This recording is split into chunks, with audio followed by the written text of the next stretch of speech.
Listen, K-Fam, sit your behind down because today your girl Amara came with a story that I swear on my gel nails, and y'all know I do not swear on my gel nails for nothing. That is gonna mess y'all up. The woman's name is Dominique Sinclair, 27 years old, beautiful black woman, the kind of beauty that makes a waitress drop her tray, K-Fam. Long waves, black as midnight, falling halfway down her back. But don't go thinking she was coming out of nowhere fancy, you hear me. Worn-out gray hoodie, jeans with the knee already faded, sneakers that have seen more buses than parking meters. This woman was out here hustling, surviving in the big city, and on that particular Thursday morning in Los Angeles, she walked into an old American diner with $50 in her hand and pure panic written on her face. And the man she picked out from the corner booth? Yeah, I don't even know where to start. 29 years old, Korean, tall, lean in that athletic way. Only people who grew up with private lessons in everything turn out. Soft wolf cut, black as pitch, jaw like it was carved by hand, skin so smooth my clients at the salon would catch a case. Sitting right there, red corner booth, paper open, black coffee in front of him. To any regular woman, he was just the most handsome stranger in the diner. Mark my words, K-Fam. He was the most dangerous man on the West Coast. Boss of the Korean Mafia, an entire empire built in the shadows, and nobody in that diner knew it. Nobody. Not even Dominique, who ran straight to his table, dumped that crumpled cash on top of his napkin and begged him, "Please, pretend to be my boyfriend. Just for today, I'll pay you everything I have." $50 to fake boyfriend a woman in panic. $50. And what she didn't know, what nobody knew, is that that meeting on that morning, in that specific diner, in that specific red booth, was not an accident. It was part of a plan that started years before she was even born. It was part of a promise made by a dead man. It was part of a debt that carried Dominique's own mother's name.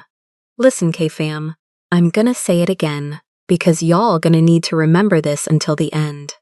Nobody walks into the life of a Korean mafia boss by accident, not even for $50. Sit down, grab your coffee, put this on full screen, because your girl Amara is not summarizing nothing. Y'all gonna live this story from beginning to end, from the first grain of sugar falling off that counter to the last secret inside that safe. And when we hit the plot twist, I want to read in the comments, "Amara, I did not see that coming, because I swore on my gel nails y'all wouldn't see it coming." Ready? Let's go. Every morning at exactly 7:15, the brass bell above the door of Pearl's Diner let out the same thin chime. 7:15. Not 7:14, not 7:16. The yellowed clock hanging behind the counter had given up keeping accurate time long ago. But the bell knew. The bell marked Mr. CO. Pearl's Diner sat on a corner of Wilshire that time forgot. A cream formica counter with chrome edges that had been wiped down so many times you could see your reflection in patches where the metal had thinned. Red vinyl booths, cracked in 3 spots, always the same 3 spots. Never fixed because Curtis the cook used to joke that the cracks were Pearl's signature. A row of waffle irons hissed the exact same hiss for 32 years, like an old jazz record that had never been changed. The smell in the air was always coffee that had been brewing a touch too long, sweet butter on a flat-top grill, and the faint sourness of pickled vegetables Curtis kept in the back fridge for the regulars who knew to ask. Behind the counter, above the spotted mirror, a black and white photograph of Pearl Donovan, the founder, smiling on top of a birthday cake she had decorated herself in 1959. Pearl had died in 2002. The diner stayed exactly as she left it. Nobody dared change so much as the glass sugar shaker. The little plaque under the photo read Pearl Donovan, Est, 1959 in tarnished brass, and every staff member that ever worked there touched it once on their first morning. Like asking for permission, Mr. CO walked through that bell on that October Thursday the same way he walked through every October Thursday, and every Monday, Tuesday, Wednesday, Friday, and any day that wasn't a Sunday. Pearls didn't open on Sundays. On Sundays, Mr. CO disappeared, and nobody at the diner had any idea where he went. Some of the staff had theories. Maddie thought he went to church. Curtis thought he went to a graveyard. Both of them were closer to right than they would have guessed. He was 29 years old. He was tall in that way that makes doorways look short. Lean in the athletic way that doesn't need to announce a gym. He wore a graphite gray overcoat that fell on him like it had been cut directly on his body in an empty room in Seoul 3 months earlier. Underneath, black turtleneck. No visible belt, no visible watch, no phone in his hand. The only thing he ever carried into Pearls was a folded paper edition of the Wall Street Journal, and even that he sometimes left on the booth when he walked out. As if the paper, too, was part of the table that lived there waiting for him. Listen, K-Fam, I gotta pause here for a second. Y'all ever seen one of those men who don't need to wear anything expensive to look expensive? Your girl Amara has done nails on millionaire clients with $100,000 Cartier rings, and I swear those women looked cheaper than this Korean walking around in a graphite overcoat. It's that bone structure thing, you understand. When the bones are good, the rest goes quiet. Mark my words, K-Fam, the bones are what matter. I tell my baby cousin this every week and she still don't listen, but she will, eventually. His face was oval diamond, jaw sculpted like God used a ruler, high cheekbones, shadowed, the kind that makes the cover of a Korean magazine 3 times a year. The skin, serenely pale, smooth, no blemish, no old breakout, nothing. The hair, deep black, in a soft wolf cut with medium layers that fell with the fringe, naturally parted to one side in that way that looks tousled but cost a salon hour. And the eyes. The eyes were black, bottomless black. Black like that Pearl's coffee already waiting for him before he even sat down. Maddie, the waitress, 24 years old, 3 months at Pearl's, had not yet learned to breathe when he walked in. She still counted his arrivals like other people count their heartbeats. Silent, accurate, never out loud. She moved behind the counter without being asked, lifted the carafe off the burner, poured the white cup with the gold rim, set it on the paper napkin at the 3rd window table. Red booth, corner, always the same one. Scrambled eggs, dark rye toast, no butter, black coffee. No sugar, no cream, no conversation. The paper opened to the markets section. He sat, opened the paper. Maddie let go of the breath she had held during the exact 17 seconds it took him to go from the door to the booth. And it was 7:17. The door of Pearl's diner exploded inward at 7:19. It wasn't the bell. It was a sound of glass slamming metal, of a palm hitting wood, of breath coming out of the wrong lungs. The noise made 3 forks freeze in mid-air, made the egg slip off Curtis the cook's spatula, made Maddie almost drop the full pitcher. Only Mr. CO didn't look up from the paper. He turned one page slowly, like the rest of the room had nothing to do with him. That's when she walked in. Dominique Sinclair was 27, but that morning she looked 15 and 50 at the same time. She came in backward, shoulder first against the door because both her hands were full. One gripping the strap of a frayed black backpack, the other clenched around a crumpled wad of green bills. Her gray hoodie had a coffee stain on the left sleeve, the kind that never comes out, the kind that tells you the wearer has carried trays of cheap coffee in someone else's lobby. Her dark jeans had a knee-worn white. Her sneakers were the color sneakers turn, when nobody remembers what color they used to be. There were leaves stuck to the laces from a park she had cut through running, but her hair, K-Fam, that hair, fell in long silky waves, deep black, the kind that catches neon light and noon sun, with a fluid drape that moved with her, even when she stood still. That was $800 salon hair. Except she definitely wasn't paying $800 salon, because women who pay $800 salon don't wear sneakers like that. It was the kind of hair I would have looked at in my chair, and refused to believe wasn't a wig. and then I would have apologized for the rest of the appointment when she let me touch the root. Her skin was deep brown, smooth, no makeup at all, with the kind of beauty that survives a bad night's sleep, survives crying, survives running, huge brown eyes, bright with water she was holding back so she wouldn't cry in front of strangers, mouth trembling, jaw clenched. It wasn't a sad cry, it was a held-back panic cry, the kind that builds up and then refuses to leak. She spun into the diner, looked left, 3 empty tables, an old man in a baseball cap reading the paper. Looked right, 2 tables with a tourist couple. An older woman drinking a strawberry milkshake at 7 in the morning, like nobody was going to judge her about it. Looked at the back, red corner booth. Korean man in a graphite overcoat, paper open, black coffee in front of him. Something inside her flipped a switch. Without knowing why, without being able to explain it even to herself, she knew it was him. Not because he looked kind. The opposite. He looked the opposite of kind. He looked like the kind of man who asks a question once and never repeats it. But that was exactly it. In that second, that was exactly what she needed. Kindness wasn't going to keep Marcus from walking in behind her. Kindness wasn't going to get her to tomorrow. Listen, K-Fam, I'm tired of explaining this to my clients.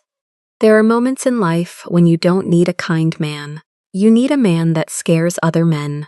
Those are 2 completely different types, and Dominique, with no schooling on it, no manual, no auntie to give her advice, identified the right type in 3 seconds of visual scan. That's why I always say, the instincts of a tired black woman are the most accurate GPS in this country. Mark my words, K-Fam. Dominique crossed Pearl's diner in 11 long strides. She didn't run. She walked fast with her chin up, like she was late for a meeting scheduled 3 weeks before.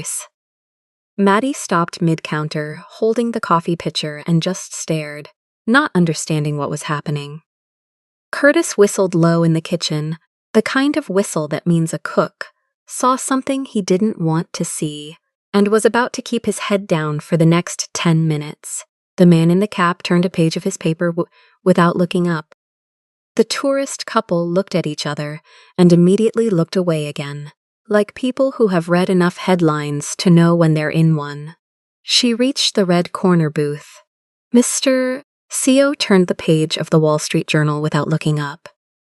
Dominique dropped the backpack on the floor, sat across from him like that chair had her name embroidered on it, and dumped the crumpled wad of bills on top of his white napkin. 5 tens, 1 5, 4 singles, 2 quarters that slipped onto the rim of his cup and clinked against the white porcelain. $54.50. Everything she had in the world that morning. The smaller bills were folded inside the bigger ones, like she had been counting them at red lights on the way down here. Please. Her voice came out low but firm, the kind of firmness a woman only manages when panic crosses the line and turns into clarity. Pretend to be my boyfriend, just for today, just for now. I'll pay you everything I have. Mr. CO didn't look up right away. His long fingers settled over the open page of the paper, marking the column he was reading. He waited 3 seconds. Exactly 3 seconds, and only then did he lift his face. K-Fam, I wish I was at that table. I wish I was painting nails at the table next door so I could hear it all, Chincha, for real, because the silence between those 2 was the loudest silence that Diner had heard in 30 years. The waffle irons even seemed to drop their volume. Curtis stopped scraping the grill. Maddie's hand froze on the pitcher handle. The old man in the cap didn't even pretend to read anymore. He was just staring at the same paragraph, listening. His eyes met hers. Bottomless black met overflowing brown. He didn't blink. For who? His voice came out low, with a light Korean accent flattened by years of Los Angeles. It wasn't the question of someone who wants to understand. It was the question of someone already deciding. Dominique opened her mouth to answer, but before she could, the doorbell chimed. Not with Mr. CO's thin chime. It chimed with the heavy chime of someone pushing the door too hard. The kind of chime that has hate behind it. She froze. Her face lost another shade. Her fingers gripped the edge of the table so hard the tips went pale. Mr. Seo glanced over her shoulder without moving his neck, only his eyes. He saw what she saw without needing to see it. It was Marcus Whitfield. Marcus was 44 years old. White, tall, broad-shouldered, with the build of a man who lifts to impress women at dinner and not to run when he needs to. He wore a navy shirt misbuttoned at the third button, an expensive leather jacket with a coffee stain on the chest that hadn't been there. An hour ago, dress shoes muddy from the park he had cut through running. Brown hair with too much gel, sweat tracking down his temple, jaw locked. His eyes swept the diner in a quick, trained motion and landed on the back of Dominique's neck. He recognized the hair. He recognized the hoodie. He recognized the backpack on the floor. Marcus took 3 steps into Pearls and opened his mouth. Mr. Seo lifted his right hand about 3 centimeters off the paper. That was all he did. 3 centimeters, and Curtis in the kitchen turned his head, and the man in the cap folded his paper in a single crisp motion. And Maddie set the pitcher down on the counter, with a click that didn't sound like an accident. And the line cook, who nobody had really paid attention to, came out of the kitchen door, wiping his hands on a rag, and stood right in front of the main entrance, blocking the morning light with his shoulder. The tourist couple chose that moment. To discover the bottom of their coffee cups was much more interesting than what was happening 5 feet away. Listen, K-Fam, y'all think those staff were just staff? Mark my words, K-Fam. Not one of those men worked for tips. Your girl Amara has seen plenty of Korean salons from the inside, plenty of Beverly Hills spas with massage therapists with shoulders too broad to be massage therapists, and I can spot a soldier dressed as a cook from a mile away. The way Curtis put down that spatula was a way that has fingerprints all over it. Pearl's Diner wasn't just a diner. It was the private living room of the most dangerous man in the city, decorated to look like 1959, because 1959 is what regular people trust. Marcus stopped in the middle of the room. The air shifted. He felt it, even without understanding. He looked at the line cook. He looked at the man in the cap, now standing without anyone having seen him rise. He looked at Curtis in the kitchen, who had set the spatula on the counter and stood with both hands empty, facing forward, palms loose like a fighter waiting for the bell. And Marcus's eyes, finally, landed on the red corner booth. On the Korean man in the graphite gray overcoat, sitting across from Dominique, as if that spot had been his since the beginning of time. "Sir," said Marcus, voice trying to be firm and failing halfway through. "That woman walked off my event. I'm her employer. There's a contract open. I need to speak with her." Mr. Seo didn't answer. He picked up the coffee cup, took a sip, set the cup back down. The sound of the porcelain against the saucer was the only thing you heard in Pearl's Diner. Even the waffle irons seemed to wait. Dominique had her eyes shut. She couldn't look back. Her fingers were shaking so badly, she hid her hands under the table, where her knee was already bouncing without her permission. Mr. Seo finally opened his mouth. "She's with me." 3 words. Quiet voice. Subtle Korean accent. No apparent threat. No aggression. No raised voice. But the temperature in Pearl's Diner dropped 3 degrees at once. Marcus blinked. "With you?" "With me. I don't think you understand. She owes me a day of work. There's a contract. Show it." "What?" "The contract. Show it." Marcus opened his mouth, closed it, opened it again. His hand went toward the inside pocket of the jacket instinctively, without thinking. Before that hand reached the inside pocket, the old man in the baseball cap, 50-something, reading glasses on the tip of his nose, paper folded under his arm, placed his hand on Marcus's shoulder. He didn't squeeze, he just rested it there, like a parent at a school assembly redirecting a kid who wanted to act up. Marcus froze. "K-Fam, your girl Amara has to explain something. When an old Korean man with reading glasses sets his hand on your shoulder in an American diner, You do not take your hand out of the inside pocket of your jacket. You open both hands, you show they're empty, and you ask permission to back up to the door. That's the protocol. That's the ABCs. And Marcus, who thought he was the Hollywood Hills guy with his rental car and his $1,200 leather jacket, did not know that protocol. Mark my words, K-fam. He was about to learn it for free, which is the most expensive way you can ever learn anything, mister. Seo turned his face 2 centimeters to the right and said a single word in Korean, low. Almost a breath. Naga, get out. The line cook opened the door of pearls and held it open with his foot. The old man in the cap turned Marcus by the shoulder firmly. No violence, no shouting, and walked him to the door, the same way a maitre d' walks out a customer who forgot his reservation. Marcus tried to look back, tried to say something. The old man's hand pressed a little harder, and Marcus's face caught for half a second, the way a face catches when the body realizes the wallet inside the jacket is the only thing that's going to matter in the next 60 seconds. In 7 seconds, Marcus Whitfield was out on the Pearl's Diner sidewalk, with the bell chiming behind him. The line cook closed the door, flipped the sign from open to closed, walked back to the kitten wiping his hands on the same rag like he had just taken out the trash. The entire Pearl's Diner started breathing again as if nothing had happened. Dominique opened her eyes. Mr. Seo was already back at the paper on the markets page, reading the column he had paused on. His coffee cup had been swapped for a full one without her noticing Maddie come by. She tried to say something, choked, tried again. Thank you, mister.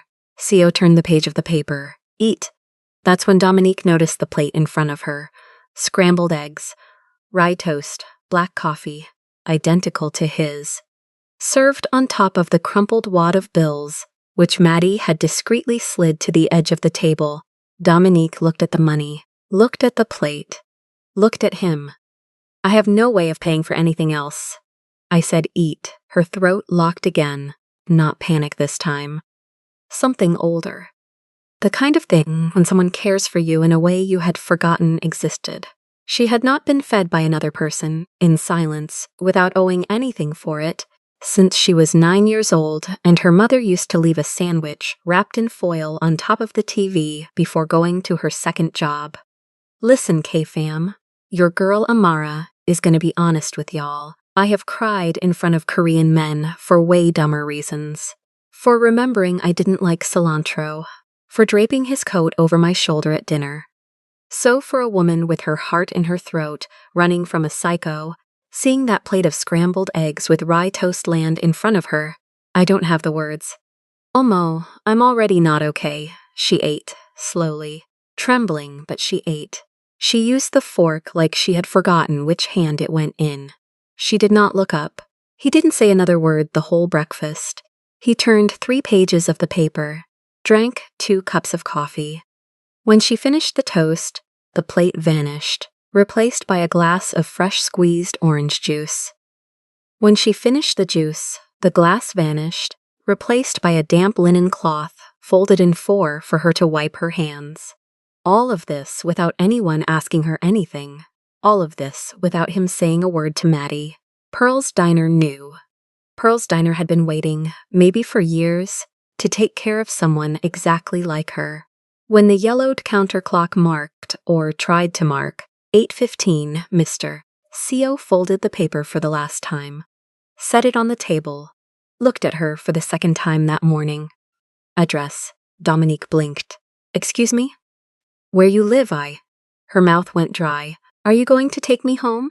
Mr. Seo held her eyes a second longer than necessary. When he spoke, his voice was even quieter than before. No, he stood up. Took the graphite gray overcoat, put it on without rush. Set a folded $100 bill on the table next to her crumpled cash. Like the 100 was paying rent on the 5450. Extended his hand, not for her to take, for her to write. Maddie was already standing beside the table, with a black pen and a fresh napkin. Dominique looked at the extended hand. Looked at the napkin, looked at Maddie, looked at the closed door of Pearl's Diner. with the closed sign still flipped, looked at the photograph of Pearl Donovan above the counter, smiling as if Pearl knew something that even Maddie didn't know. She picked up the pen, and as she wrote the address with her hand shaking, she had no idea that little piece of paper wasn't an address being recorded. It was a name being signed into a contract she had never seen, written years before she was born, under the light of a cheap hotel lamp in 1983, by a man she had never met, but whose blood was now going to decide what happened to her. Mark my words, K-Fam. She was handing over much more than an address. She was answering a question that had been sitting unanswered for 22 years in a steel safe on a 5th floor. She would not see for another 4 days. Pearl's Diner flipped the sign back to open at 8:17, and the most dangerous man on the West Coast walked out the door, taking a stranger with him, without ever asking her name. The waiting outside Pearl's Diner for Mr. CO wasn't the kind of car that showed up in the parking lot of an old American diner. It was a low matte black sedan with windows so dark the morning light hit the glass and bounced back to the asphalt without going through. No emblem, no visible plate to anyone who didn't know where to look. The engine was running, but you could only tell because of the faint heat shimmer rising from the hood. When Mr. CO approached the curb, the left rear door opened on its own, without him touching it. Dominique stopped on the curb. She clutched the backpack against her chest as if that frayed backpack were a bulletproof vest. Wilshire smelled like cold concrete and bus exhaust, and the morning sun hadn't decided yet if it was going to bother breaking through the marine layer. She choked. I don't even know your name. Mr. CO turned his head slightly to her. The parted fringe dropped half a centimeter to the side. CO Ji-hoon. Dominique repeated it under her breath, like she was memorizing a word from another language. Ji-hoon. Sit. She got in the back seat. The leather was soft. The kind that smells like new leather even after heavy use. There was a small folded cashmere throw on the seat next to her, gray, almost the color of his coat. She didn't touch it. Ji-hoon got in from the other side. The door closed by itself again. The driver, a Korean man in his 60s, dark suit, gray hair cut short, huge hands on the wheel, didn't turn his neck once. But his eyes met Ji-hoon's in the rear view for half a second, and Ji-hoon nodded half a millimeter. The sedan pulled off the curb and into the Wilshire traffic without hurry. Listen, K-Fam. Your girl Amara has to introduce this man at the wheel, because he's gonna come back a lot in this story. His name is Cheon Park, but everybody in the organization calls him Charlie. 30 years as the CO family's driver. 30 years. This man drove Ji-hoon's father, he drove Ji-hoon's grandfather, and now he drives the son. K-Fam, pay attention to Charlie, because nobody pays attention to the driver. And that's exactly where the secret of this whole story lives. Mark my words, K-Fam. Charlie has driven through every season of this family's history, and he has a memory you cannot delete. He remembers what suit Ji-hoon's father wore, the day he came back from Seoul. He remembers what month it rained for 2 weeks straight. He remembers what perfume a certain housekeeper at a certain hotel was wearing in 1983. He remembers because he was paid to remember, and then he kept remembering for free. Dominique squeezed the backpack tighter, looked out the window. Wilshire was rolling by slow outside. Newsstand, Armenian bakery, Vietnamese nail salon, closed bank, Vietnamese nail salon. The repeating pattern of a Los Angeles morning that didn't really care what was happening inside any single car. She turned to Ji-hoon with that courage tired women have when fear has already settled down into anger. Where are we going? Ji-hoon didn't take his eyes off the window. Safe place. I didn't ask for a safe place. I asked for breakfast pretending to be my boyfriend. That's all I asked for. Her voice trembled again, but this time it was the tremor of someone starting to understand she had lost control of something. I'm really grateful, I swear, but I can take a bus and… Marcus Whitfield. She stopped. His name out of his mouth landed heavy on the back seat. You know who he is? I do now. How? Ji-hoon turned his face to her for the first time in the car. The fringe dropped again by a millimeter. His black eyes settled on hers. You have 1 hour to tell me everything. From the beginning. No skipping. Dominique opened her mouth, closed it, looked at Charlie in the rear view. Charlie still hadn't turned his neck once. She looked at her own reflection in the tinted glass. She saw a woman in a stained hoodie who had just gotten into the car of a man she had known for 30 minutes, and she started talking. She said she came from Atlanta, that she had moved to Los Angeles 2 years before to try event photography, but that her portfolio got lost on a hard drive that crashed and she didn't have the money to rebuild it, so she started taking side gigs. Catering, market setup, flyer distribution, occasional copywriting for Koreatown restaurant menus. When she said that, Ji-hoon raised an eyebrow 0.5 millimeter, and Dominique didn't notice. She said her mother had died 6 years ago, and that her father had not been around long enough for her to have an opinion about him. She said her rent was due in 8 days, and the apartment manager had already left her a note.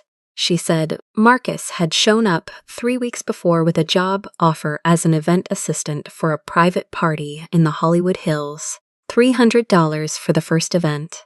He was professional, polite, quick. That's why she believed him when he called saying there was another event.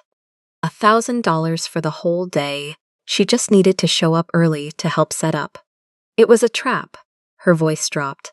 There was no party. There were no guests. Just him, and he locked the front door when I walked in. Ji-hoon didn't interrupt once. Charlie turned the corner at Vermont without making a sound. He started talking about destiny. About how he had waited his whole life for a woman like me.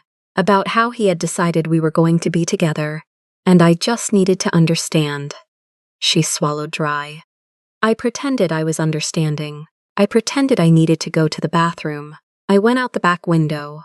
I ran. I don't know how long I ran. When I looked up, I was in front of the door of that diner. Ji-hoon stayed silent for about 10 seconds after she finished. His long fingers tapped once against his knee. Charlie turned at Beverly and crossed into Koreatown. You ran 5 kilometers, Ji-hoon said quietly, more to himself than to her. What? Hollywood Hills to Wilshire and Vermont. 5 kilometers. You ran in worn-out sneakers with a heavy backpack, no phone in 1 hour. She didn't know how to answer. She hadn't thought about that. The leaves still on her shoelaces suddenly felt loud. Why did you pick that diner? Dominique opened her mouth, froze, thought, tried to remember. Why had she walked into Pearl's? And not the Armenian bakery next door, not the closed bank, not the Vietnamese nail salon? No. I saw the sign. I think I saw the bell. I don't know. Ji-hoon nodded once. He didn't say anything else until the sedan stopped in front of an 8-story building on the corner of 6th and Berendo, beige brick facade, no name at the entrance, just the numbers 6 and 12 in wrought iron. Listen, K-fam, your girl Amara knows that building. I know that building. I have done nails on a client in that building. Every floor is one apartment. The 4th floor has belonged to the Seo family since 1992. There are 3 entrances, one from the street, one from the underground garage, one from the rooftop. Whoever lives on the 4th floor is not found by anybody who doesn't know the 4th floor. Mark my words, K-fam. Dominique just walked into the vault, and the vault doesn't open to give you back what you put in. The vault opens because somebody from the inside decided to let you stand there.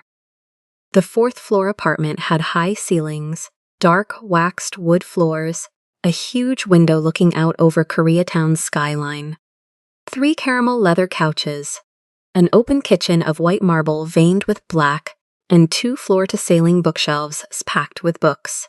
Korean books, English books, French books, Italian books, philosophy, finance, cookbooks. No television, no radio, no framed photographs. The air was clean in a way that suggested somebody had been there that morning before her, opening windows, replacing flowers in a clear glass jar on the counter, and leaving before she arrived. Dominique stopped in the middle of the room, holding the backpack. Ji-hoon took off the graphic gray overcoat and hung it on a hanger near the door. Underneath, exactly what it looked like. Broad shoulders, lean waist, smooth black turtleneck. No visible weapon, no badge, nothing. The bedroom is the second on the left. The bathroom has everything. Clean clothes in your size are in the closet. She just stood there looking at him. How is there clothes in my size? There is. Ji-hoon. Her voice came out firm this time. I'm not going to be locked up in here. I appreciate it, but I have to go back to my life. Ji-hoon stopped in front of her, looked at her the same way he had at Pearl's. Without blinking, without rush. Marcus Whitfield is not an event photographer. He's not a party organizer. He doesn't own a house in Hollywood Hills. The address you went to belongs to a Delaware-registered company that pays $14,000 a month in rent, with a check from a Cayman account. That Cayman account belongs to a private events group that launders money for 3 West Coast organizations. One of them is mine. He paused, meaning Marcus Whitfield works indirectly for me, and I didn't know, until now. Dominique exhaled slowly. Her legs started shaking. The backpack she had been clutching slipped down her arm and rested at her elbow like a child too tired to keep walking. How long did it take you to figure that out? 12 minutes. He pulled the phone from his pocket. While you were eating the toast. K-fam, did y'all hear that? 12 minutes. 12 minutes. Your girl Amara can't even confirm a client appointment in 12 minutes. This man dismantled an obsessive's cover while Dominique was chewing rye toast. Michasa. I went crazy with this. Mark my words, K-fam. When the Korean isn't talking, he's working. Always. And when the Korean has a phone in his coat pocket that doesn't even ring out loud, the people on the other end of that phone don't get to ask follow-up questions. Dominique sat down on the arm of the couch because her legs couldn't hold her up. She looked at the floor. Why are you helping me? Ji-hoon didn't answer right away. He set the phone down on the white marble counter, turned to her, looked at her like he was looking at a question, even he hadn't finished answering. For half a second, something almost like uncertainty crossed his face. And then it was gone, the way a fish flashes silver and is gone before you can decide if you saw it. Because nobody walks into Pearl's diner at 7:19 on a Thursday morning, running from the man who owns the building Marcus operates out of. Nobody walks into that diner by accident. I need to know if it was an accident. And if it was, Ji-hoon didn't answer. The next 3 days went by in a routine nobody had taught Dominique. She woke up early, had coffee at the marble counter, black coffee, no sugar, the same bean he drank, and ate fresh bread that appeared on the counter, without her seeing who brought it. Ji-hoon left at 8, came back at 21, sometimes 23, once at 3 in the morning, with a red mark under his left eye. He didn't explain, and she didn't ask. About every night he read, she read they barely spoke. But Dominique started noticing things. She noticed there was always a thermos of barley tea on the counter, warm, the kind her mother used to drink in Atlanta, and she had never mentioned she liked it.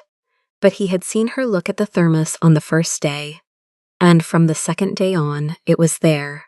She noticed there was a photography book from the 90s about street photojournalism sitting on the living room table, exactly on the table where she sat for coffee, a book he wasn't reading, a book he had put there for her to see. She noticed he moved his cup off the counter before she reached for hers. She noticed he turned his shoulder when he passed her in the kitchen, so his rain-damp overcoat wouldn't brush her sleeve. She noticed he avoided looking at her when she tied her hair up, as if that gesture was too intimate for him to invade. She noticed that the soap in the bathroom had been changed on the second day to a brand she had only ever used as a teenager in Atlanta, a brand she did not know they still made. Listen, K-fam, your girl Amara has to stop and sigh. Y'all understand the size of this? A man who runs an empire does not turn his shoulder to keep a woman's sleeve dry. Either he turned his shoulder because someone taught him to turn his shoulder, or he turned his shoulder because he was starting to care about her sleeve. Mark my words, K-fam. It's the second. It's always the second. And y'all are already sighing with me, I know. And before y'all say I'm jumping to conclusions, I have been cheated on. I know the difference between a man who's pretending and a man who's quiet. Because the feeling is bigger than what he knows how to say. On the fourth night, he came back at 22. She was in the kitchen, stirring a kimchi stir-fry she had learned to make in her first job in Atlanta. When he walked in, she noticed his expression before he even spoke. There was a stiffness in his shoulders that hadn't been there at breakfast. What happened? Ji-hoon took off the overcoat, hung it up, washed his hands at the counter for longer than necessary. When he spoke, he wasn't looking at her. Marcus Whitfield was found dead at 1740 in the garage of his Beverly Hills building. The wooden spoon stopped in the middle of the stir-fry. Did you? I did not. His voice came out dry. Clipped. I ordered him isolated. I pulled his access from the building, the cards, the accounts, the network. He was supposed to lose everything and leave town by Friday. He was supposed to understand why. He was supposed to never find you again. But someone in my organization went over my order. Dominique set the spoon down slowly. Who? I don't know yet. His jaw tightened. But it's someone with enough access to give an order in my name, without asking me anything. There are 3 people with that level of access. One is Charlie. He paused. Charlie didn't do it. How do you know? I know. He said it in the way that doesn't allow for follow-up. Dominique didn't follow up. There was a quality to his certainty that she recognized. It was the certainty of somebody who had loved a person for too long to suddenly start doubting them on a Tuesday. The other 2?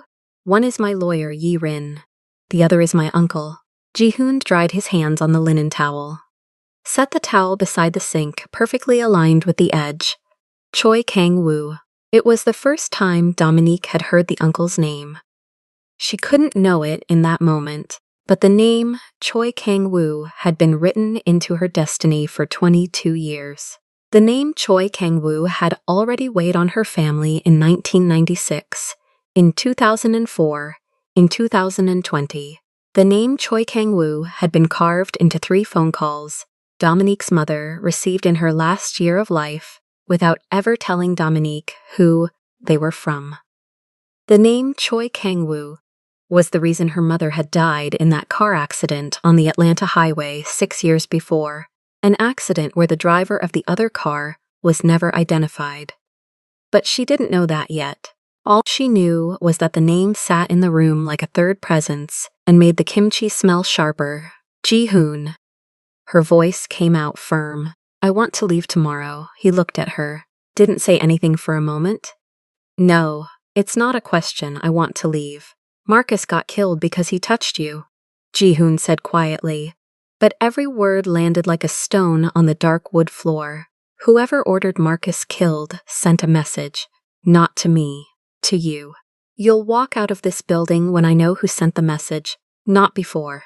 K-fam, your girl Amara has to be honest again. I don't know if in Dominique's spot I'd be mad or I'd be melting. Because the man was being authoritarian, yes. But he was being authoritarian to keep her alive. I have clients paying $800 an hour in therapy to understand that a man like that is rare. I have been cheated on by a Korean, K-fam. I know how to tell the difference between a man who treats you like an object and a man who treats you like his problem. Dominique became his problem, and y'all need to understand that. In his world, that is the biggest declaration he could make without saying a single romantic word. Dominique didn't answer. She brought the stir-fry to the table. Served 2 plates. They ate in silence. He took the side of the table farther from the window, because that put him between her and the door. And she noticed that too, and she did not say anything. While she was washing the dishes, his phone rang on the counter. Ji-hoon looked at the screen. His jaw tightened in a different way. He answered without saying anything. Listened for 9 seconds. said 3 words in Korean. Dominique didn't understand, hung up. Dominique turned from the sink, drying her hands. What is it? Ji-hoon was staring at the phone screen. When he lifted his face to look at her, something in him had changed. It wasn't anger, it wasn't fear, it was recognition. Say your full name again. His voice came out too controlled. What, your full name? Dominique Sinclair. Why? Your mother's name. Delia. What? Delia Sinclair. Why Ji-hoon? What? He set the phone on the white marble counter, harder than he needed to. He pressed his hands against the edge of the sink, lowered his head for about 3 seconds. When he came back up, he was looking at her, like he was looking at her for the first time in the whole week. Like the whole week had been him looking at the wrong woman in the wrong way, and the real woman had just walked into the room. How did your mother die? Dominique felt her blood go cold. Car accident, 6 years ago, in Atlanta. Why are you asking? Ji-hoon looked at her, looked at the window, looked at the floor-to-ceiling bookshelf, looked at the wall where, behind a row of philosophy books, she didn't know it yet, there was a built-in safe that had belonged to his father. A safe Harv had left for Ji-hoon to open only when one of 3 conditions was met. One of the 3 conditions was exactly the name Delia Sinclair. Ji-hoon picked up the phone again, dialed a number, said 5 words in Korean, hung up, looked at Dominique. Don't leave this room, don't answer the door, don't answer the phone, don't turn on any more lights. Charlie is on his way up. Ji-hoon, what is happening? I need to go to my father's office. He turned his back, and as he walked into the hallway, Dominique stood in the kitchen, holding the dish towel, feeling every beat of her own heart against her ribs, not understanding why the name of her own dead mother had just changed the color of the eyes of the most dangerous man on the West Coast. Mark my words, Kat. From this moment on, this story is not about a woman running from an obsessive anymore. It's about a promise made 22 years ago, and y'all ain't seen nothing yet. Ji-hoon walked into his father's office the way he had walked into it every month since he had inherited the key. Slowly, without turning on the main light, only the old copper lamp on the mahogany desk. The office sat on the 5th floor of the same building. Nobody had entered that room since Seo Taejun died, except Ji-hoon and Charlie, who cleaned the floor once every 2 weeks with a soft cloth and a glass jar of beeswax polish that Taejun had bought in Seoul in 1990. The room smelled like old paper and tobacco that had vanished 22 years before. The kind of smell that doesn't come back, but doesn't leave either. Behind the mahogany bookshelf, pushed up against the right-hand corner, was the wall that wasn't a wall. Ji-hoon pushed 3 books in, a Hesse, a Borges, a Camus, and the whole wall slid a finger to the left, revealing the brushed steel door of the safe. His father had picked those 3 authors because all 3 had written about silence as a moral position. That was Taejun. The man would not be obvious if his life depended on it. The man would not be obvious, especially if his life depended on it. The safe had 3 locks. The first was biometric. The second was a 12-digit code. The third was a phrase in Old Korean, spoken aloud, that his father had cut into the acoustic key. Ji-hoon set his hand on the first lock, punched in the 12 digits on the second, and said into the third, Han yaksok, han pyeongseong, 1 promise, 1 whole life. The safe opened with a dry click. There was little inside, a stack of off-white envelopes tied with black ribbon, a heavy gold ring, simple, no stone, wrapped in a silk handkerchief, and a small wooden box with 3 compartments. Each compartment had a name written on the lid, in Hangul. The first, Ji-hoon, Ji-hoon, for him the second, Gongwoo, Kangwoo, for the uncle, the third Delia, Delia. Listen K-fam, did y'all hear that? The name Delia in Hangul, handwritten by his dead father, inside the safe that had never been opened. Your girl Amara has the chills. Mark my words, K-fam. His father knew. His father always knew. And he wrote her name in his own alphabet not because he wanted to hide it, but because he wanted it to be touched the way he touched things. Carefully, The way you touch a thing you love and know you cannot keep. Ji-hoon opened the compartment with his own name.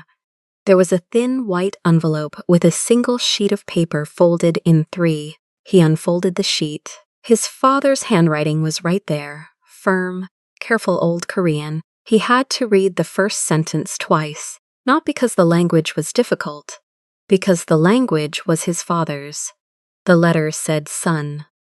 If you have opened this compartment, it's because the name Delia Sinclair has entered your life. If Delia entered, it's because her daughter needed someone. If her daughter needed someone, it's because your uncle broke the promise. Do not trust Kang-woo. Do not trust anyone of my generation, except Charlie. Charlie knows everything. Ask him everything, and do not let go of the woman, by any means. She is the only thing I left you that is worth more than the family name. Father. Ji-hoon read it 3 times, set the letter on the desk, looked at the safe, looked at the ring wrapped in the silk handkerchief, picked up the ring. It was heavy, simple, no stone. Engraved on the inside in small letters, D plus T, 1983, Delia plus Taejun, 1983. Ji-hoon sat in his father's chair for the first time in his life. He propped his head on both hands, took a deep breath, picked up the phone, dialed Charlie. Charlie, come up now. Meanwhile, in the 4th floor apartment, Dominique was holding the dish towel so tight, her fingers started to ache. She turned off the lights he had told her to turn off, turned off the kitchen lamp, turned off the hallway lamp, turned off the foyer lamp. Only the dim, yellow lamp in the corner of the living room stayed on. The skyline of Koreatown outside the floor-to-ceiling window kept blinking like nothing had changed. She started pacing the room slowly, walking to the window and back, slow, short of breath. When she passed the kitchen the 7th time, she stopped, looked at the counter, at the 8-inch chef's knife she had used to chop the scallion for the stir-fry. The knife was clean, sitting on a folded towel. She hesitated 3 seconds, picked up the knife, wrapped it in the towel, tucked it under her arm. I'm not dying today, she said out loud in the middle of the empty room. Not after all this. Not today. Her voice did not shake on the second, not today. She noticed that, and somewhere in the back of her head she recognized that her voice had already moved on without asking her permission. That's when she heard the elevator. The 4th floor elevator made a thin sound when it came up, a mechanical hum that ended in a chime. She knew the sound. It was the sound of Ji-hoon coming home at night. But Ji-hoon had just gone up through the office, not the elevator. Ji-hoon was on the 5th floor, and it wasn't Charlie. Charlie used the stairs. Listen, K-fam. Your girl Amara has been through some rough stuff in life. But I have never been through the rough stuff of hearing an elevator coming to my floor, knowing nobody is supposed to be coming up. Mark my words, K-fam, that elevator was a warning, and the wild part is Dominique heard it as a warning. The wild part is she stopped pacing and got herself into a corner like a woman who has been preparing for that elevator all her life without knowing it. The elevator stopped on the 4th floor. The doors opened with the hum. Dominique pressed herself against the wall next to the kitchen door, holding the towel-wrapped knife against her chest. She heard 3 pairs of footsteps enter the foyer. Heavy footsteps, dress shoes, trained walk. The kind of walk that doesn't need to announce anything, because the building it's walking on already knows it. A low voice in Korean. Another voice answering. A third silent voice. The footsteps crossed the living room toward the hallway, where the bedroom she was supposed to be sleeping in was. They were going to the bedroom. The 3 of them walked past the kitchen door without looking at the kitchen, because the kitchen was dark, because she had turned off the light, because the kitchen wasn't where the prey was supposed to be. She waited for the 3 to pass. When the last one passed, she peeled off the wall and walked in 3 long strides toward the front door. Her heart was beating so loud she was sure they could hear it. The doorknob was the kind that needs 2 hands to open silently. She let the wrapped towel drop, kept the knife in her right hand, gripped the knob with her left, turned it slowly, and that's when she heard the muffled gunshot from the 5th floor. It wasn't a movie gunshot. It was a short, low sound, like someone coughed holding their nose. But Dominique recognized it. She grew up in Atlanta, she knew. Ji-hoon was on the 5th floor with Charlie. Someone was shooting on the 5th floor. She stopped trying to open the door. Fam, you know what this woman did? You know what your girl Amara would have done if I had a knife in my hand and 3 armed Koreans hunting me through the hallway? Your girl Amara would have run out that front door without looking back. But Dominique, Fam. Dominique turned around and went back to the hallway. Not after the 3 of them. Toward the stairs. The stairs were at the end of the same hallway the 3 had gone down. She was going up to the 5th floor alone, with an 8-inch chef's knife. For a man she had known for 7 days. Yeah, I can't. I swear, michassa. Mark my words, Fam. This woman had a bone of courage nobody had been counting on. And y'all gotta stop and ask yourselves why a woman would run toward gunfire for a man who hasn't even asked her favorite color yet. She wasn't running for him alone. She was running for the man who slid a plate of scrambled eggs in front of her without asking. She was running for the man who turned his shoulder so the rain on his coat wouldn't touch her sleeve. Those things had stacked up inside her quietly without her counting them, and on the night it mattered, they cashed out into a single decision. She crossed the hallway, pressed against the wall on the side opposite the bedroom. The 3 had gone into the bedroom. Low Korean voices inside. One of the voices was starting to sound nervous. She slid past the half-open door without looking in. She reached the stairwell door, pushed it open slowly. The door gave a tiny creak, and that's when, from the 5th floor, came the 2nd gunshot. Louder, closer. She took the stairs 2 at a time. On the 5th floor, the office door was open a crack. Yellow light spilling out. She paused on the top step, gripped the knife, took 3 breaths, and she heard Ji-hoon's voice say, "Charlie, lower it." She pushed the door with the toe of her sneaker. The scene in the office was this. Ji-hoon was standing behind the desk with a thin, deep cut on his left temple, bleeding down inside his turtleneck collar. Charlie was against the wall by the door, holding a black pistol with an extended barrel, aim steady. 2 men were down on the floor, one not moving, the other breathing heavy with his hand, clamped over a hole in his thigh. The 3rd man, who looked like the leader, was kneeling in front of Ji-hoon, both hands behind his head with Charlie's pistol barrel pressed against the back of his neck. The leader glanced sideways when the door opened. He saw Dominique, saw the knife, and he smiled. The girl came to watch. That was the first voice in English she had heard the whole night, heavy Korean accent. The man's smile was crooked, the kind that tells a woman she's in the presence of something wrong. You shouldn't have left the bedroom, girl. Charlie pressed the barrel a little harder against the back of the man's neck. The smile didn't move. You don't know who you protected. The kneeling man spoke straight at Ji-hoon. You don't know what this girl cost. Ask your dead father. Ask Charlie. Ask yourself why he left you that letter. Ji-hoon didn't answer. He was watching the man's eyes, not his mouth. You're just a boy playing Empire. The man kept going. Your uncle sent a warning. The next warning is gonna be her. Dominique took a step into the office. The knife still in her hand, still steady. Her fingers weren't shaking anymore. What's your name? She asked, with her own voice. The man looked at her. Why you want to know my name, girl? So I know which name I'm going to forget. Fam? Did y'all hear that? So I know which name I'm going to forget. Your girl Amara doesn't have the words. I'm sending that line to all my clients in a group text tomorrow. Sinsa, mark my words, Fam. That woman flipped a switch inside herself, somewhere between the knife and the 2nd flight of stairs, and she did not go back to being the woman in the wrinkled hoodie. The woman in the wrinkled hoodie was a costume she had been wearing because life had not yet asked her to take it off. Tonight life finally asked. The kneeling man stopped smiling. He looked at Ji-hoon. said 3 words in Korean. Charlie translated later. But Dominique didn't need to understand because she understood from the tone. It was a curse, a promise, a threat. Ji-hoon nodded at Charlie.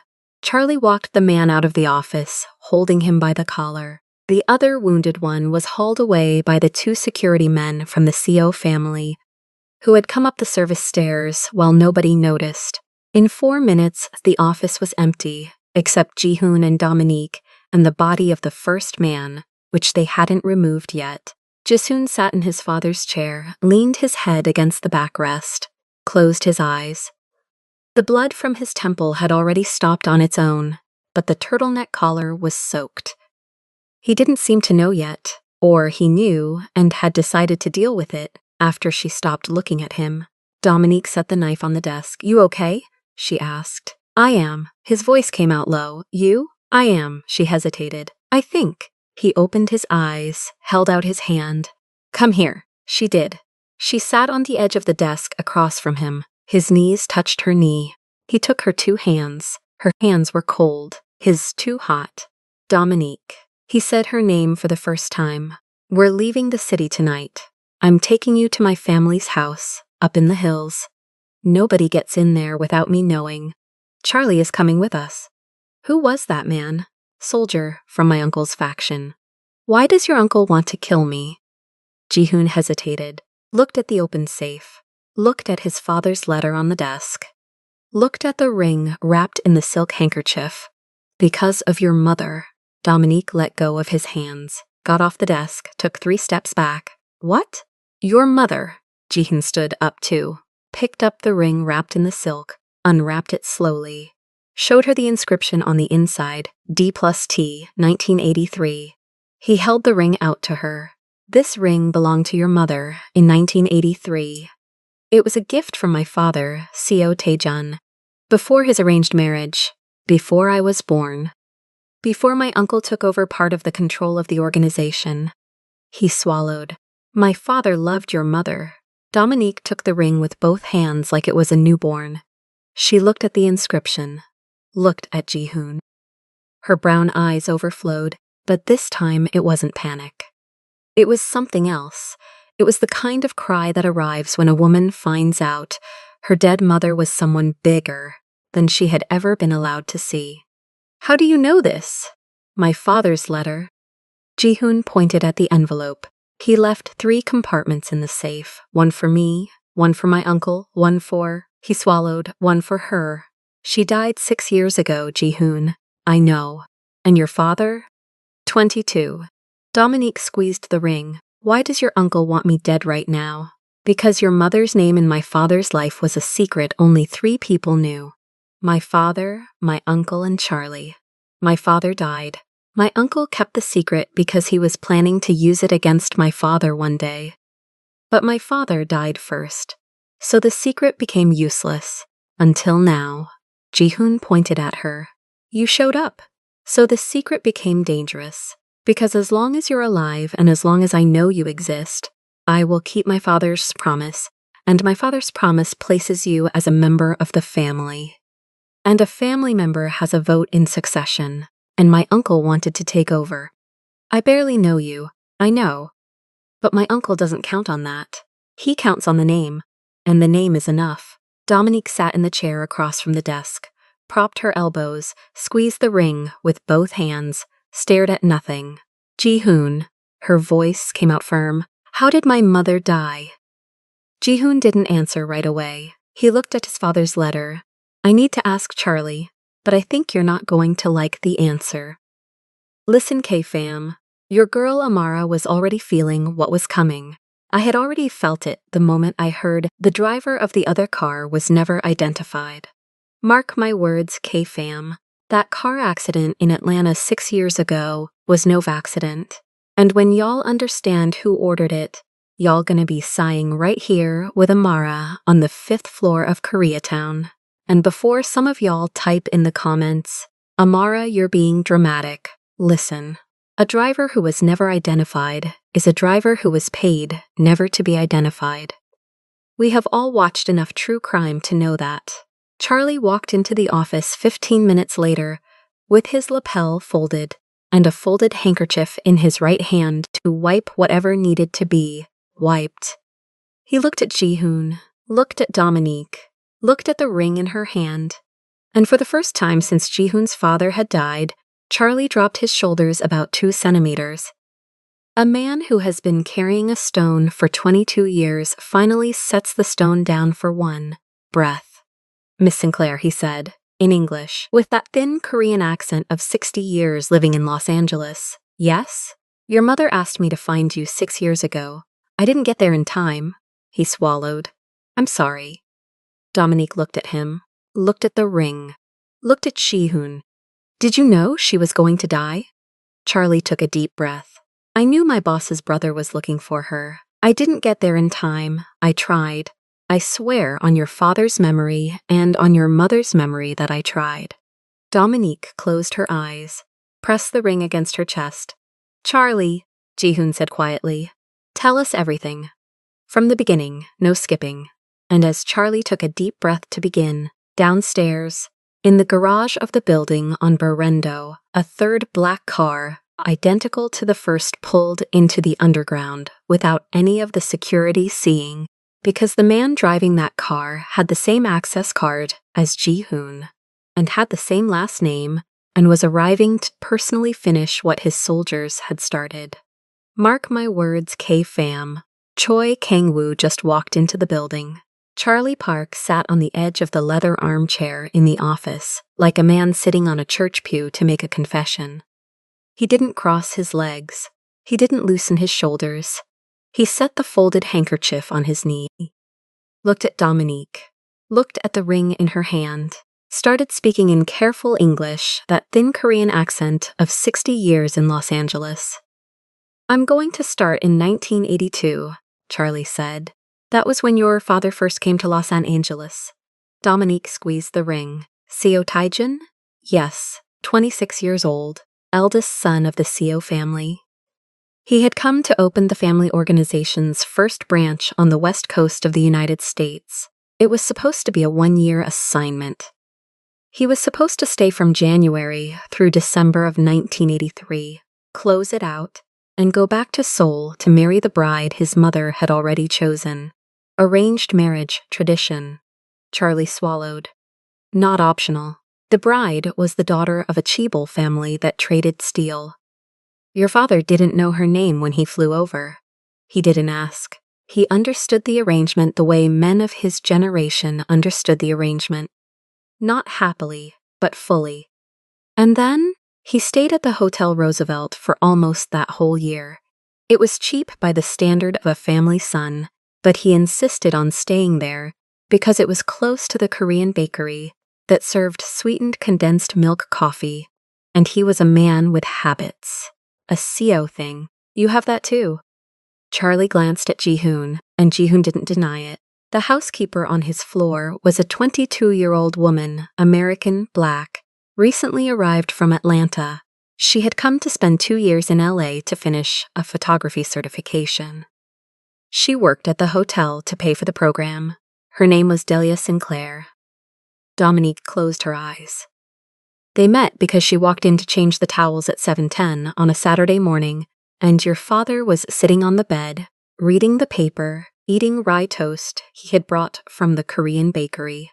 She apologized. He told her to come in. She came in. He offered half the toast. Charlie almost smiled. She accepted, sat in the chair by the window, ate the toast. They didn't say anything. When she finished, he said, "Tomorrow 7:10. She said, "Tomorrow 7:10. That's how it went for 11 months. 11 months of toast and silence and a chair by the window. A Korean man learning English from the wrong textbook, which was your mother's mouth. Listen, K-fam, your girl Amara has her hand over her mouth. Omo? Can y'all picture it? A 22-year-old black woman from Atlanta walking into the hotel room of a 26-year-old Korean to change towels and split toast. Jinsa. Mark my words, K-fam, some love starts in silence in front of a piece of toast. I swear it does. The kind that doesn't have time for big words because both of them know there's an expiration date stamped on the door, and they have to fit a whole Life inside the toast. Charlie kept going. 11 months. It was supposed to be 1 year. In the 11th month in November of '83, his father Seo Won-il found out. He sent the younger brother Kang-woo to Los Angeles to confirm. Kang-woo came. He confirmed. Charlie paused, and Kang-woo saw his chance. What chance? Dominique asked. Taejun was the heir. Kang-woo was second. Kang-woo had always wanted the throne. If Taejun went back to Seoul without going through with the marriage, he lost the position. All Kang-woo had to do was delay Taejun 1 more month, delay him with Delia. Convince Taejun to stay 1 more month with her, make him miss the deadline, and when the deadline passed, Kang-woo would be the heir. But your father went back. Ji-hoon said quietly. He did. Charlie nodded. Because Delia told him to go back. Charlie looked at Dominique. Your mother told Taejun she wasn't going to hold his future in Los Angeles. That he had a name to carry, a family to continue, and if he stayed, he was going to hate her one day. She told him to go back. She told him to honor the arranged marriage. She said she'd stay in Los Angeles, finish the program, go back to Atlanta, and life would move on. And he went. He went. Charlie swallowed. But before he did, he left her this ring. He asked her one thing. If she ever had a daughter, and that daughter ever needed help, he wanted to know. She promised yes. Charlie looked at the ring. There was no more correspondence. There were no more calls. It was supposed to be the end. Your father went back to Seoul. He married the woman his mother had picked. He treated her with respect and built a life with her, and Ji-hoon was born 5 years later. He never broke the arrangement, but he never broke the promise either. But it wasn't, Dominique said. It wasn't, Charlie breathed. In 1998, Delia Sinclair had a daughter in Atlanta, unmarried, no father around, alone. But the daughter wasn't Taejun's. He looked at her carefully. Miss Sinclair was conceived before Delia met Taejun. You are not Seo Taejun's biological daughter. Dominique exhaled the breath she had been holding for 30 seconds. But she gave me her last name. She gave you her last name and raised you alone. Charlie kept going. In 2003, Taejun got sick. He wasn't supposed to die that year, but he knew he was going to. He told me to find Delia. I found her. Taejun wrote a letter. Not to Delia, to you. Charlie turned to her. You were 5 years old. Taejun wrote a letter without ever seeing you, without ever meeting you, saying that if you ever needed help, the Seo family would take you in, that it was a vow he had made 20 years before to the woman he loved, and that the vow was non-negotiable. Did you deliver the letter? No. Taejun told me to hold it and only use it if you needed it. I held it. In 2004, Taejun died. In 2005, Delia called me. She had felt someone was looking for her. She asked me if it was Taejun. I said no, that Taejun had died. She went silent for a long time. Then she asked me one question. She asked if Taejun had ever spoken of her after he went back. I told her the truth. I told her he kept a photograph of a piece of rye toast on his desk for 20 years and never explained it to anyone. She started crying. She told me to stay alert. I told her I would. That was the last time I spoke to her. Dominique held the ring tight. And then, in 2020, your mother died in a car accident on Highway 285 near Decatur. The driver of the other car was never identified. I followed the investigation. I knew it wasn't an accident, but I had no proof. Charlie looked at Ji-hoon, then at Dominique. It was Kang-woo. K-fam, your girl Amara is already gripping the handkerchief in Charlie's jacket pocket here at home. I am not okay. Mark my words, K-fam. The uncle ordered Dominique's mother killed. The year Dominique was 21 years old, without even knowing exactly why yet, without even knowing he was starting his plan 20 years in advance. That man is colder than a Korean who forgets to bring you kimchi as a housewarming gift. Yeah, I don't trust him. I have never trusted him, and I have never even met him, and that's the kind of man he is. The kind whose absence is enough to put a chill in a room. Why did he kill her? Dominique asked, voice thin. Charlie took a deep breath, because Kang-woo found out, in 2019, that Tae-jun had left a formal vow in the family archives recognizing Dahlia and her daughter as honorary members of the CO line. That meant if you ever surfaced and were recognized, you had a vote in succession. Kang-woo had been working for years to take succession when Ji-hoon turned 30. He was going to do it in 2026, on Ji-hoon's birthday. But if you showed up first, your vote combined with Ji-hoon's would block him. So he killed my mother so I wouldn't know. He killed your mother so you would never be found, Charlie said.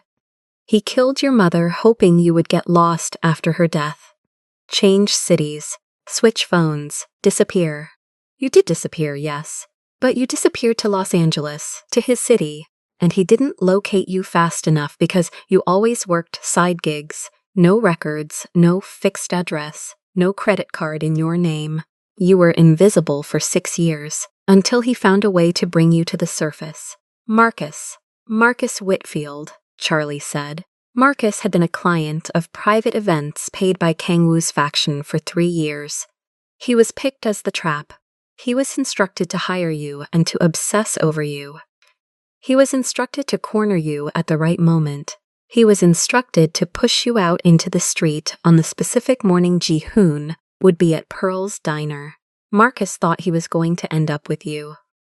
Marcus didn't know he was disposable. The moment you walked into Pearl's, Marcus's role was complete. Kang-woo's people killed him in the garage that same afternoon to clean the wire. Ji-hoon held Dominique's hand, squeezed. And you, Charlie? Dominique asked. Whose side did you take?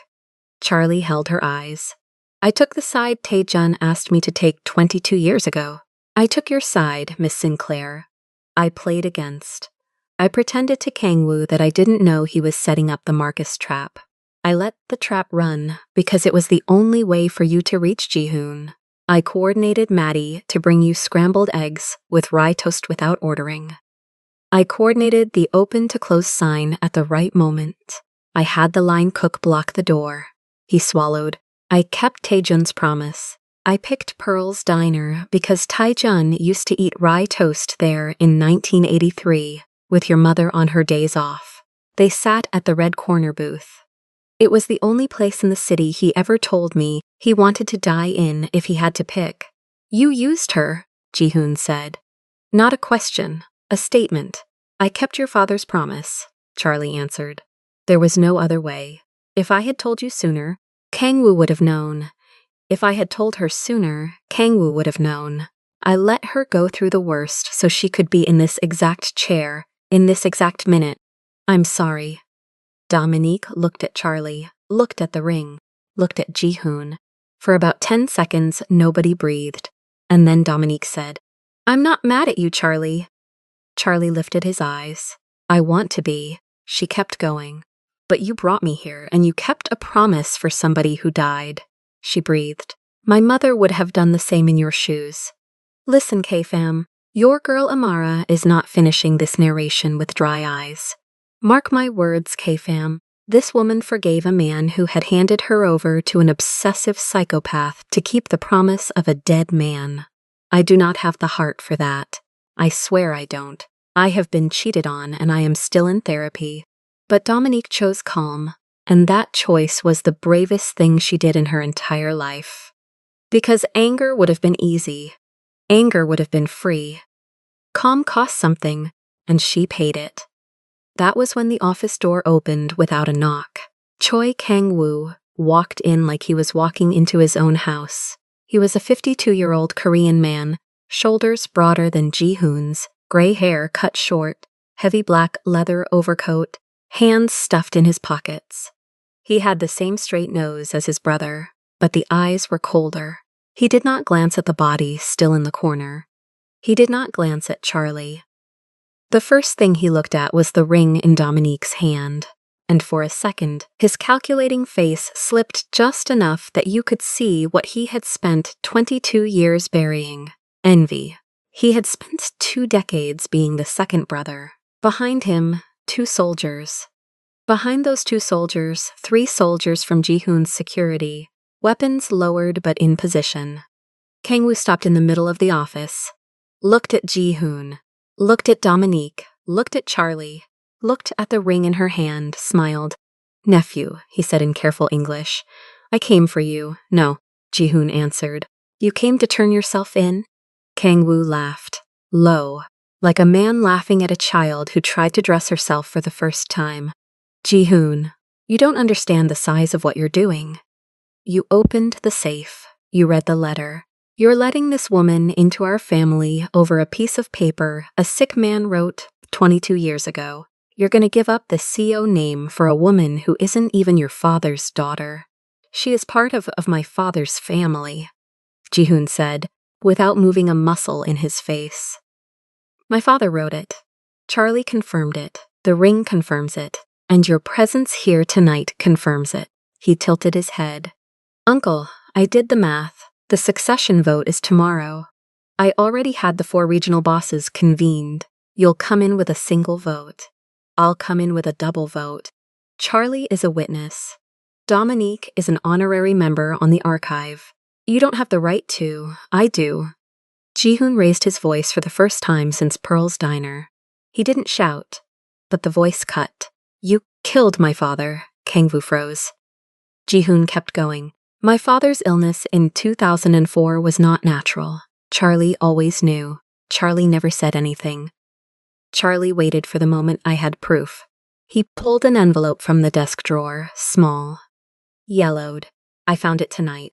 Results from a private autopsy my father secretly commissioned 3 months before he died. It's all here. Expensive Chinese poison. Cumulative. Applied in small doses in the tea. You were the only person who served his tea every afternoon. K-fam, are y'all breathing? Your girl Amara is not. Mark my words, K-fam. Ji-hoon's father died by the same hand that killed Dominique's mother. This uncle is the coldest man this franchise has ever seen. Michasa. I'm not okay. The man poisoned his own brother 1 cup of afternoon tea at a time. And then he killed the only woman his brother ever loved, 16 years later, just to keep the throne he was always going to inherit, if he had been patient. He could not be patient. That's the thing about men like him. The throne is never enough. It has to come at a price somebody else pays. Kang-woo looked at the envelope, looked at Ji-hoon, looked at his soldiers. The 2 soldiers behind him took a step back. The 3 security men behind them took a step forward. Kang-woo took a deep breath, didn't say anything. Slowly pulled his hand out of his pocket, extended his right hand to the side, palm up, like a man surrendering before the tribunal hands down the sentence. Charlie stood up, took thin handcuffs from the inside pocket of his suit, cuffed Kang-woo without saying a single word. Ji-hoon didn't watch. When the uncle was being walked out, Kang-woo turned his head one last time toward Dominique. "You should not have survived that highway." Dominique looked at him, looked at the ring in her hand. "I survived for the 2 of them. For the 2 of them, for Tae-jun, for Delia." Kang-woo left. The door closed. The room exhaled all at once, like the building itself had been waiting for that door to close for 22 years. The house in the hills, 3 days later, was different from the Berendo apartment. Even higher ceilings, 3 floors, a chlorine-free pool in the yard, 2 Korean shepherd dogs running on the grass, 3 house staff who already knew Dominique by name from the first morning. Ji-hoon slept on the 2nd floor. Dominique slept on the 3rd, in Taejun's mother's old bedroom, which had been quietly remodeled in the 2 weeks before the coffee at Pearl's. Charlie had coordinated everything. Of course he had. There were fresh peonies on the nightstand the first morning, because Charlie remembered Delia liked peonies.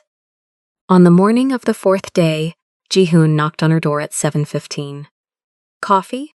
She opened the door in a clean hoodie, this one with fine embroidery in Korean on the left sleeve. Hair down, new sneakers but the same model as the old ones, because she had asked. "Pearls? Pearls." The matte black sedan stopped in front of the diner at 7:17. Charlie held the door. Dominique went in first. Ji-hoon behind. The bell chimed that thin chime. Maddie held her breath the same 17 seconds. Curtis smiled from the kitchen for the first time in 17 years. The old man in the cap was already there, folded paper under his arm. He nodded at Dominique. Dominique nodded back. They sat at the red corner booth. But Dominique sat on his side, not across. Ji-hoon opened the paper, split it in half. She took the culture section. He kept markets. Maddie brought 2 coffees, 2 plates of scrambled eggs, 2 slices of rye toast. Dominique took half of his toast. Ji-hoon didn't say anything. She bit into it. Family habit? She asked, without looking up from the paper. Family habit, he said. And for the first time in 22 years, somebody at Pearl's Diner laughed at the red corner booth. Curtis heard it from the kitchen and pretended not to. Maddie heard it from the counter and pretended not to. The old man in the cap heard it and did not pretend. He smiled into his paper like a man who had been waiting for that specific laugh his whole career.